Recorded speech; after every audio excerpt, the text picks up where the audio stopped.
કોંગ્રેસ નેતા રાહુલ ગાંધીનો એક ઓડિયો છે જે સોશિયલ મીડિયામાં ખૂબ જ વાયરલ થઈ રહ્યો છે। એવું કહેવામાં આવી રહ્યું છે કે આ ઓડિયો છે જે રબારી સમાજ માટે કહેવામાં આવેલો ઓડિયો છે, પરંતુ નવાઈની વાત તો એ છે કે હજુ સુધી કોંગ્રેસના નેતાઓને ખબર જ નથી કે ખરેખર આ ઓડિયો રાહુલ ગાંધીનો છે કે કેમ। આજે તેના વિશે જ વાત કરીશું। નમસ્કાર, હું હંસિની અને તમે જોઈ રહ્યા છો નિર્ભય ન્યૂઝ। રબારી સમાજ માટે થઈને એક રાહુલ ગાંધીનો ઓડિયો અત્યારે સોશિયલ મીડિયામાં ખૂબ જ વાયરલ થઈ રહ્યો છે। તેમાં ડિમોલિશનને લઈને વાત કરવામાં આવી રહી છે, જો કે હજુ સુધી તેના ઉપર વાત કરવામાં નથી આવી કે આ કયા વિસ્તારનું ડિમોલિશન છે।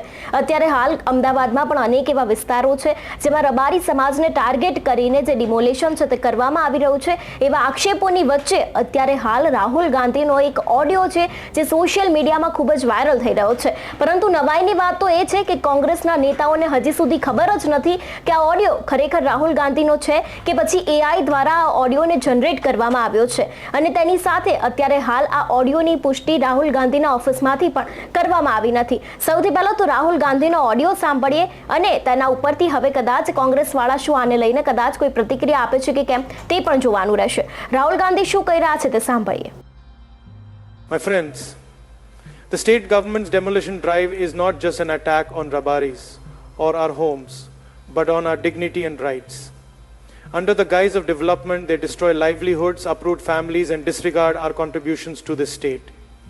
We are not against progress, but it must be just and inclusive. We demand an immediate halt to these actions until fair solutions are provided.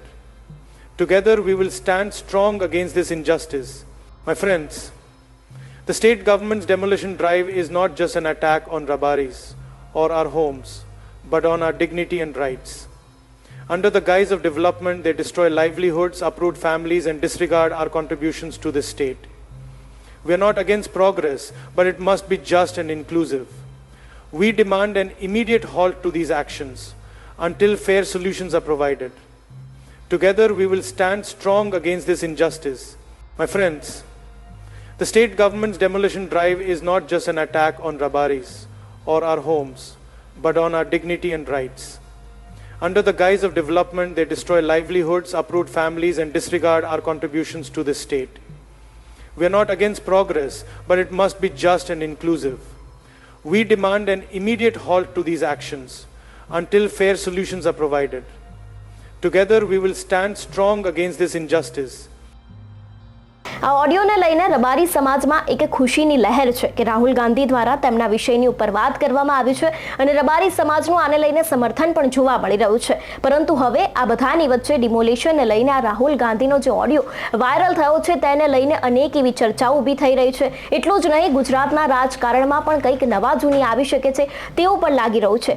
સવાલ અનેક ઊભા થાય છે કે શા માટે કોંગ્રેસના નેતાને હજી સુધી ખબર નથી પડી કે આ ઓડિયો ખરેખર રાહુલ ગાંધીનો છે કે કેમ। તેની સાથે જ રાહુલ ગાંધીની ઓફિસમાં પણ હજી સુધી આ ઓડિયોને લઈને કોઈ પુષ્ટિ કરવામાં નથી આવી કે રાહુલ ગાંધી દ્વારા આવું કંઈક બોલવામાં આવ્યું હતું કે કેમ। અત્યારે અનેક એવા કોંગ્રેસના દિગ્ગજ નેતાઓ છે તેમનો સંપર્ક કરવામાં આવી રહ્યો છે, પરંતુ તે લોકોને પણ ખબર નથી કે ખરેખર આ રાહુલ ગાંધીનો ઓડિયો છે કે કેમ। આ ઓડિયો છે જે રબારી સમાજ ઉપર કહેવામાં આવેલી વાતો છે તેની સાથે જ જે ડિમોલિશનની અત્યારે કામગીરી ચાલી રહી છે, ગેરકાયદેસર દબાણ ઉપર અત્યારે હાલ જે જેસીબી ચાલી રહ્યું છે તેને જ લઈને એક આ રબારી સમાજના ડિમોલિશનને લઈને રાહુલ ગાંધીનો ઓડિયો છે જે સોશિયલ મીડિયામાં વાયરલ થયો છે, અને તેને જ લઈને અત્યારે હાલ કોંગ્રેસના નેતાઓ પણ મૂંઝવણમાં મુકાયા છે કે ખરેખર આ ઓડિયો રાહુલ ગાંધીનો છે કે કેમ। તેની સાથે જ જો આ ઓડિયો તેમનો નથી તો એઆઈ દ્વારા જનરેટ કરવામાં આવ્યો છે કે કેમ, અત્યારે હાલ કોંગ્રેસના નેતાઓમાં પણ આ એક મૂંઝવણનો વિષય બનીને ઊભો થઈ ગયો છે। તમારું શું માનવું છે આ વિષયને લઈને અમને કમેન્ટ કરીને ચોક્કસ જણાવજો। તેની સાથે જ મારી ચેનલ નિર્ભય ન્યૂઝને લાઇક, શેર અને સબસ્ક્રાઇબ કરવાનું ભૂલશો નહીં। નમસ્કાર।